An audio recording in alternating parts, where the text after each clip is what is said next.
Kasi siya nakipita sa akin eh. Kasi siya pa unang matutulog. Mahiya ka naman, ika ka ni BBM. Thanks to social media, ang bilis natin nalaman, nabalitaan yung agarang pagpanaw ni Andre.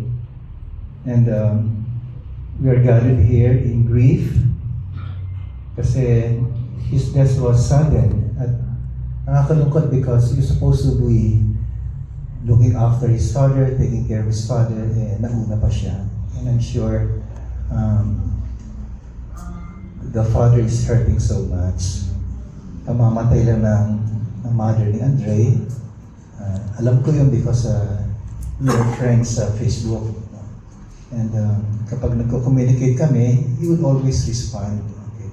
And kapag birthday niya, I would greet him and he would very thoughtfully would respond. Okay? And kaya nga nung nalaman ko yung nangyari nito, just like you, I am grieving.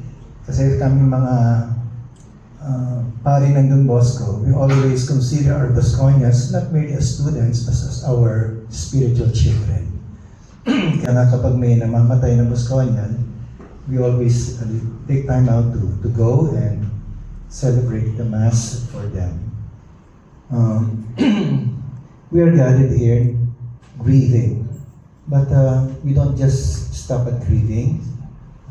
We are disciples of the Lord. We are here to pray. Yun naman talagang purpose ng funeral wake. To pray for the dead, as well as to pray for the grieving family. Tulad nito, napakaliit ng pamilya na pinanggalingan ni Andres, the only child. So, he's the favorite child of the family. One and only. And, nakakalungkot, di ba? Basta yung mag-isa ka lang, kapag namatayan ka, talagang ikaw lang eh. Di ba? Kaya nga, we would encourage na magparami kayo. Sayang naman ang inyong genes, no? Sayang naman kagwapuhan ninyo, kagandahan ninyo, katalinuhan ninyo. Isa lang anak nyo. Magparami kayo. Huwag yung sabi, parang hirap ang buhay. Hindi totoo yan. Every child is always a blessing. Okay? So we are here to pray for Andre. He was also human like us. He had his mistakes. And we ask God to have mercy on his soul. Bagaman his family is so small, but he was blessed.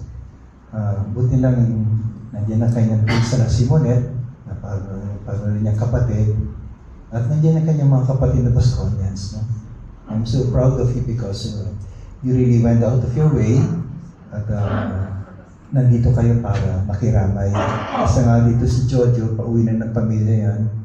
Pero he has to go home to Santa Rosa, Laguna, but sabi niya, sige, I'll try to pass by, pero he's staying with us until the end of the Mass. At sigurado naman hindi siya papagalitan ng misis niya kasi tulad mga Bosconians, mahilig sila sa name dropping eh. No? Kasama namin si Father Joey, kaya feeling nila safe na sila. So, ewan ko lang kung laging tama yung ginagawa nila kasi lagi sila nagpapa-selfie just to give a proof na kasama nga nila si Father Joey. Pero baka naman yung picture na yung mga 10 years ago pa yun, no? Yeah. Anyway, I thank his batchmates because talagang pinakita nila na hindi lang sila batchmates but more than batchmates, they are brothers. And they came over here to pray. Nandito rin yung isa sa mga former teachers, si pangalan mo ba? Susan. Susan. Hindi Sarah. Bad word yung Sarah na yun eh. Susan. Anyway, my dear friends, basta may namamatay na tao, I think what they need most is our prayers. More than anything else. Sabi nga ni St. Augustine, a tear shed for the dead shall evaporate. A flower placed on the tomb, gaganda, no? But they shall also wither. But the prayer offered for the soul will be taken up to heaven. So, let's really pray, not only tonight, but not only for Andre, but for all the dead. They need our prayers. And what a better way to pray for Andre than to offer the Holy Mass. You notice kapag may namamatay, ang hinahanap agad nila yung magmimisa. Di ba? Kasi the Mass is the most complete and the most perfect prayer. Why? Because the first place is Jesus who prays. You notice kapag namimisa, di ba? Kaya sabi ng Father, we ask this through Christ our Lord. We ask this in the name of Jesus the Lord. Through Him, with Him, and in Him. So, kung pinapakinggan ng Diyos ang ating panalangin sa misa, it's not because we are the one praying. It's because it's His Son, Jesus, praying. Nakikiride on lang tayo sa ganyan. And, hindi ko na pinabilang ilang kayo nandito. This is not only one Mass that we are praying tonight. Kung ilan kayo, yun yung misa. Yun yung dami ng misa, yun yung offer natin. Kaya balo ka matutulog kasi kung iniisip mo na yung kakainin mo maya, may libre coffee, -1 Mass na yun, di ba? So we really encourage you na all of us, we really pray all throughout the Mass, we really pray fervently. Kasi, you know, one time sinabi namin mga pare, kasi siyempre nalulungkot yung mga namatayan, siya sabi na, huwag na kayong malungkot, He is now in heaven. Pinagsabihan kang, who told you? Paano nyo nalaman na nasa langit na yan? We do not know. What we only know is God is merciful. Diba? Kaya nga, the more prayers we offer, the better. Kasi, you remember the story that, kumbaga, there is the bad one, there is the good one. When Jesus was dying on the cross, there was also the good thief and the bad thief. The good one acknowledged talagang he deserves to be punished. Pero, nagpakasakali siya. Ano sinabi niya kay Jesus? Remember me when you come to your kingdom. Ano sagot ni Jesus? Okay, sige, pag-iisipan ko yan, ha? Hindi, sabi niya, today, you will be with me in paradise. So how I wish na, not only today, but tonight, Andre will already be in paradise through our prayers. Di ba? Yun ang mga idea, di ba? When we die, it's not only sana punta tayo na langit, but sana we go straight to heaven. Kasi hindi lahat ng tao na namamatay, they go straight to heaven. They have to pass through purgatory. Diba? Tulad ng mga Bosconians, no? Kapag may mga kulang sa requirements, binibigyan sila ng community service, no? Pinapapasok sila ng Sabado kasi kulang sila ng walang project eh. So ganoon rin tayo kapag tinimbang tayo kulang, kasi may mga kasalanan pa tayo, pagbabayaran natin sa purgatory yan. That's in the case of venial sins. Pero kung namatay ka with mortal sin, ay go straight to hell. Yan tinuturo na sa mga Bosconians. Kapag may mortal sin ka, huwag mo nang ipunin, no? I-confess mo kagad. Even outside the classroom, kapag lumapit ka na sa pare, humingi ka ng patawad. Kasi yun ang nakakatakot. When you die with a mortal sin, you go straight to hell. But with venial sins, at least, by God's mercy, bibigyan pa tayong pagkakataon na to make up for them in purgatory. So, let's really pray for Andre and for all the other dead. Maybe we might have forgotten and maybe they are still in need of our prayers. Okay? Every time I pass by the cemetery, tapos din Mabalakad, lagi kong dumadaan ng Tierra Santa, I always make the sign of the cross and pray for the dead. Although I know there are some of them whom I knew personally, but I pray for them so that they may be helped, no? And so that they may go enter heaven as soon as possible. And hopefully for us too, no? When we die, people will pray for us. Our gathering tonight is not only about Andre, it's also about his father, no? Who is seriously ill, very much advanced in years. I know he's in pain, not only physically, but suppose he already knows na wala na si Andre. He must be grieving. So let's pray for him, that he may be able to remain steadfast in the faith and continue to trust in the Lord. Again, it's not only about Andre, it's not only about his father, it's also about us. Because we are also mortal beings. We shall all die. And the problem is we do not know when, where, and how, di ba? unless may mag-volunteer ngayong gabi, at least medyo safe na tayo. Di ba? Sino ba gusto mag-volunteer para at least anyway, kaya is always wise and prudent to live by this principle na tinatawag nila as if. So for example, today, think na as if this might be my last day. So I better spend it as best as I can, di ba? So, I'm celebrating Mass now, so, excuse me. I celebrate it as if it would be my last Mass, di ba?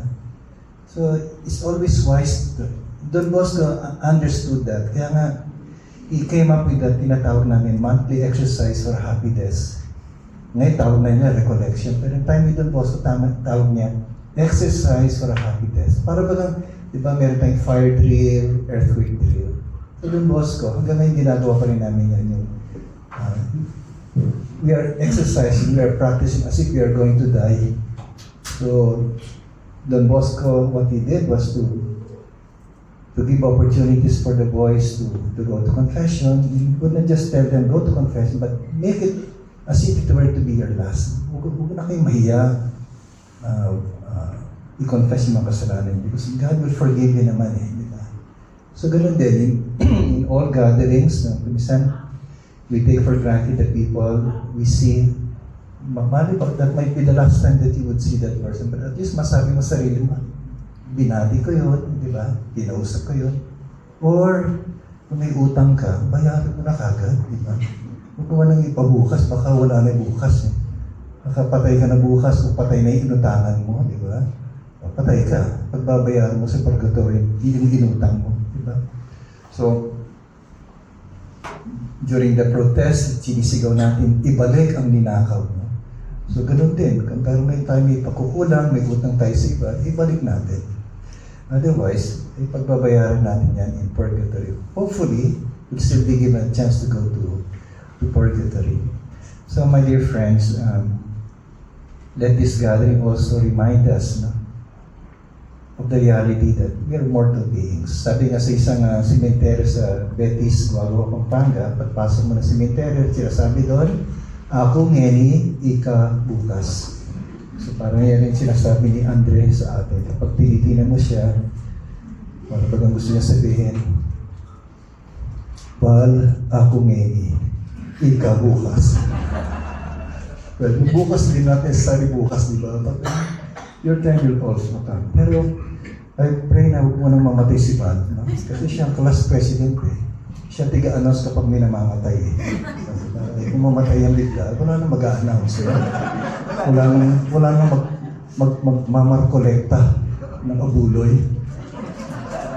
I was happy kasi in such a short time, we were able to raise funds. No?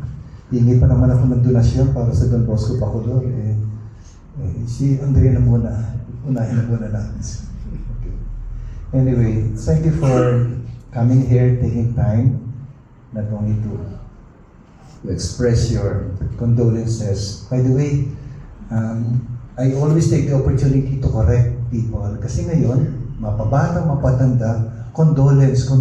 Mali yun. Diba? Dapat condolences. Diba? So alam na ninyo ha? Huwag na kayo magkakamali. Dapat condolences.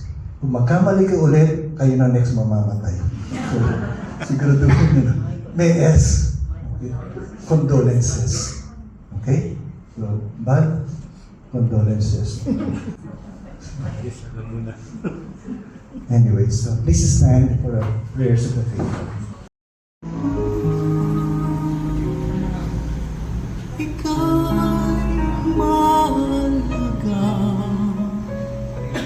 Sa aking mga mata, minamahal kita.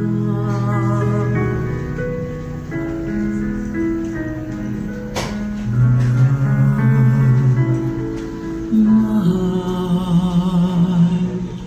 kita.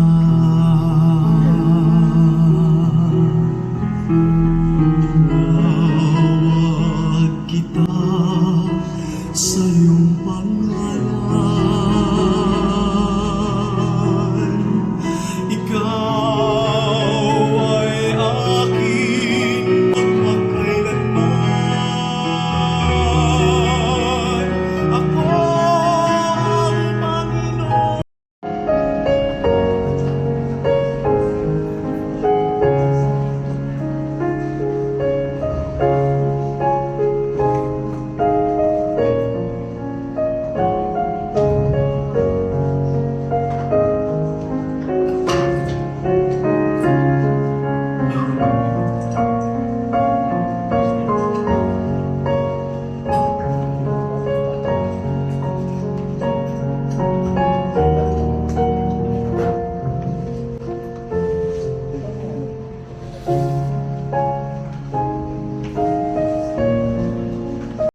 dahil doon sa kanyang kalagayan, pero mahal na mahal natin si Kuya Lito. Para po sa inyong lahat, sa oras, sa pagmamahal, maraming salamat.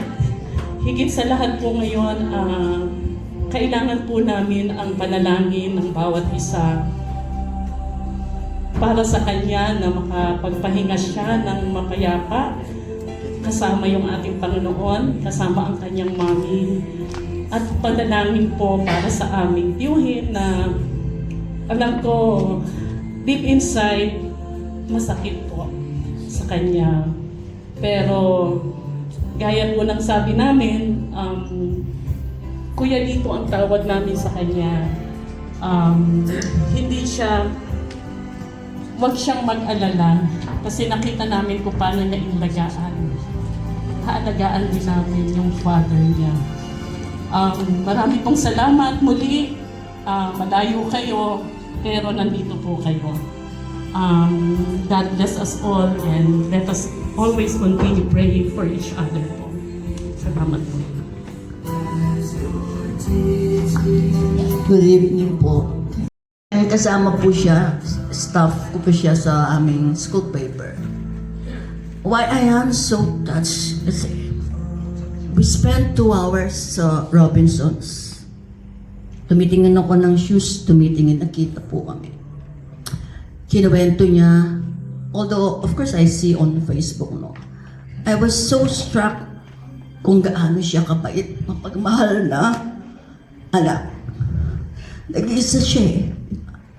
I know of the case of his late mom, and then yung tatay po niya. Kaya I usually naman po go sa mga wake na mga Busconians kapag nalaman ko agad. But this one is different. Just imagine, dinala mo ang tatay mo sa hospital. Pagagamot mo. And then, that happened, di ba? Nung nalaman ko yun, as bumigat po yung dibdib ko. Kasi in the natural, children, nililibing po nila yung kanilang mga parents. But this time is different. And yung sitwasyon po ni Daddy. Kanina when I was talking with a classmate, sabi ko, ang sakit yan. Pinakamasakit sa magulang yung mamatay ang kanilang anak. And then lalo pa po sa sitwasyon ng daddy niya. Sabi ko kay Val kanina, can I talk? Val, can I talk please? So I could share yung very precious moments, 2 hours together, August 14, 2025. Hindi ko yun makalimutan kasi nag-selfie po kami. Nag-selfie kami, mag-selfie tayo. Nung palayo na po yung last. Andre, you're such a good son. You love your parents so much. I know. As what Father Joey was saying now, you will be welcome in heaven and meet your mother there. Daddy, may strada ko po, Andre. Kaya po ng boss ko. Medyo niya po rin kaliguran ko pong estudyante. God bless you po. God bless you po. Thank you so much. Ako po si Manette, ang pinsan ni Lito for the Garcia side. Sabi nga din po ni Maris, nag-iisa lang po talaga si Lito. Pero from the time po na nagkasakit siya, nakita ko po yung lahat ng mga kapatid niya coming from the Busconians, sa mga kaibigan po niya coming from Manila, sa mga artist side, yung pong mga kukulasa ko na naging kapatid din po niya dahil every now and then po nang nasa ICU po kami, hindi na po ako nakakapag-isip ng tama. Through them, nakakakuha po ako ng strength. Through you, through the texts po na ang dami-dami po ninyo. As in, ang inipon po pala ni Andre, hindi po yung nakikita or ano po yung na-enjoy physically. But alam ko po na yan po kayo eh. Yan po tayo. Kaya nga po, gusto ko man umiyak ng umiyak. Pag nakikita ko po ito, kung gaano po nyo kamahal, Father Joey, just sparing the time for this one na alam po namin na busy si Father. And then lahat po kayo coming from Manila, all areas po ng Pampanga. So, ito lang po, nakakatabang puso. Si Tito po, na nakikita din po nyo na gano'n, na feeling ko po mas stronger po siya kay Lito. Kasi ang napansin ko po kay Lito, he was so selfless. As in, po ay isipin sarili na nasakit niya. Wala po siyang inisip, kaya hindi man po niya ininvest kung ano po ang dapat on his side. Kaya we were so surprised na he loved so much, iba pa, together with Dara.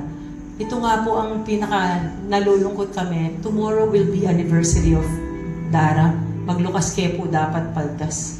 Pero here we are, we're gathering na, kaya betaya po ilito. Napin po, napong kasakit kaya kami, pero through you, ita pong strength na kailangan ni, akakitmingan po kaya kayo. Sorry po, nagkakapampangan ako, pero we really appreciate po, lalo na po yung malalayo, na alam po namin bumabagyo, alam po namin na your safety po, alam namin nakikipagsapalaran din po kayo. Maraming salamat po sa tulong, sa pagmamahal, sa malasakit, sa lahat po ng bagay na i-share nyo sa amin. Maraming salamat po in behalf of Lito. Sigurado naman po ako, nandyan lang si Lito. Sigurado po ako na nakikita po niya kayo at nararamdaman po niya yung pagmamahal niya coming from you and to all of us. Maraming pong salamat. Classmate po ni Andre, we're from batch 87 sa Don Bosco. Father, makinig ka ha. Ako naman ang titira sa'yo ngayon. It was so sad din kasi marirealize mo that there's something wrong when you receive a text message or a missed call late in the evening. In my case, I sleep at 9 a.m. When I woke up in the morning, I saw a text message from Doc Edwin, his best friend, our classmate. So, inisip ko, nako, trouble to. Kasi, and then I called him. Unfortunately, he was out of the country and he told me about Andre's situation. So, ang inisip ko kagad si Manin. Kasi, ang my concern was, alam ko, wala siyang kapatid, wala na siyang nanay, may sakit siyang tatay. So, instinct, siguro, I called up Manet, sabi ko, anong kaya namin itulong? Kasi,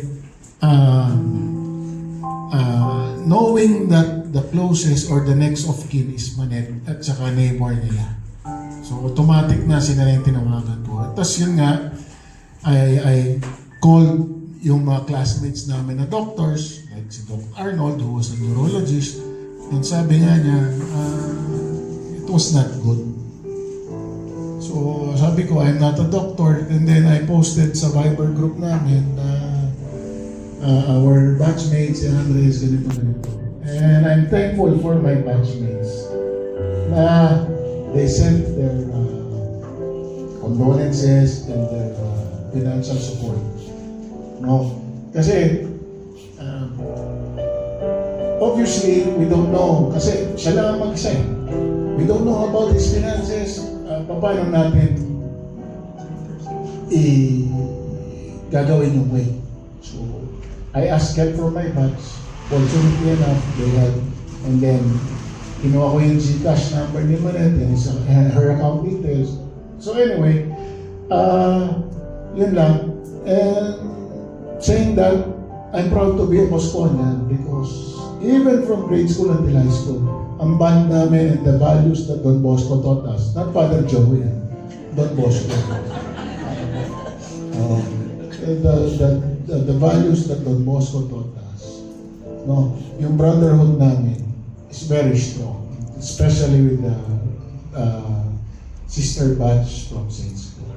Anyway, on behalf of Batch I-87, I would like to thank you all, those who came here, those who helped, those who shown support, and extended the condolences to the family of Andre. Also tomorrow, we've decided, actually, sorry po, no? Manette, I, and Maris, we were talking yesterday, actually Manette, we were talking or we were deciding on the schedule. Wala naman po tayong hinihintay. So sabi ko, I suggested lang, kung papayag sila na let's shorten the wait and then it's either we bury or cremate. But the father decided na cremation and bring the urn home muna. Kasi we can bury Andre sa old cemetery because it's flooded. So, upon the request of the father, we will cremate Andre, which is on Saturday at 9 o'clock after the Mass. And then, wala nang burial. So, if you can attend or if you can inform friends, if they can come over, there's tomorrow and Friday, may wait pa rin. Father, pwede ka bukas, no? 6 o'clock. Okay daw. So there's another Mass to be celebrated by Father Joey tomorrow at 6 o'clock. Kakausapin ko na lang na wag mahaba yung homily. Father, pwede bang anticipated na yun? Di ba? Okay. Kasi Thursday pa lang. Anyway. So, we all expect you to be here tomorrow, Friday, and Saturday. And also, Manette's concern was, paano yung friends niya from Manila or from other places? Ako, sinabi ko, di naman natin pwede silang hintayin. Pag nalaman nila through social media, sila lang ang pupunta. Ang importante, we gave him a proper wake and yung lahat ng kailangan para at least masaya yung kaibigan natin. Ayun lang, thank you. Okay po. Hi po. Si Sue Prado po, si Francis Mackie Ignacio, Apollo Abraham, si Peter Pantilla, at si Don Ramirez. Kami po yung mga kasama ni Andre. Ang tawag po nila sa amin, The Tribe. So may nakikita kayo minsan na nagpo-post si Andre with The Tribe tonight. So kami po yung kasama niya sa theater. Mahal na mahal namin si Andre kasi si Andre po, alam niyo naman nagtataray ng mga taga-teatro. Ang laging matalas ang mga dila. Maski magbiro, medyo masakit minsan. Pero si Andre lang yung bukod tanging walang masamang tinapay. Lahat ng tao talaga mahal siya. Kung magbiro man siya, laging very gentle. Yun yung ano. Kaya minsan kami rin, mabait din kami magbiro kay Andre. Kasi baka nahihiya kaming masyado magtaray dahil napakabait. Mamimiss namin siya kasi siya lang yung taong maski anong sama ng pakiramdam namin o kaya minsan meron kaming palabas o meron kaming performance sa TV o kaya sa teatro na feeling namin hindi ganun kaganda, hindi ganun kaayos, maasahan namin si Andre na bukod tanging may makikitang maganda sa ginawa namin. Lagi siyang ganun. So Andre, baon mo ang pagmamahal namin at susubukan namin maging kasing bait mo kahit napakahirap. Mahal na mahal ka namin, Dre. We love you. Tatandaan mo ba ba? Nang tayong dalawa'y una nakita, panahon ng kamus-musan sa piling ng mga bulaklak, lamang doon tayo nagsimula.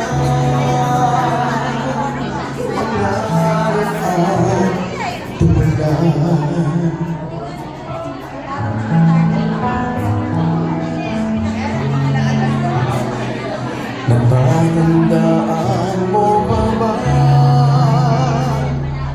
Inukit kong puso sa punong mangga at ang ilalay kong gumamit.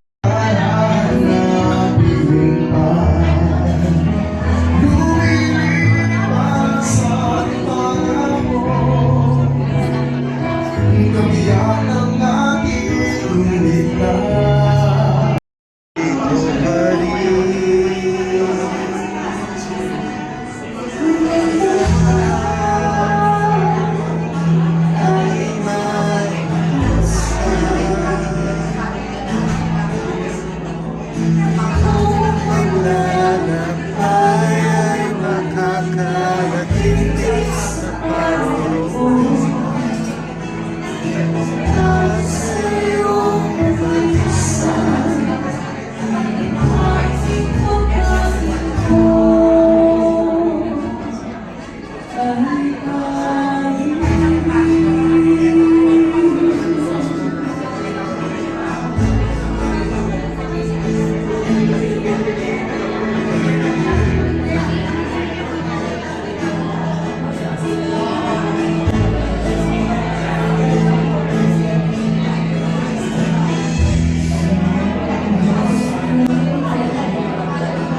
Yeah.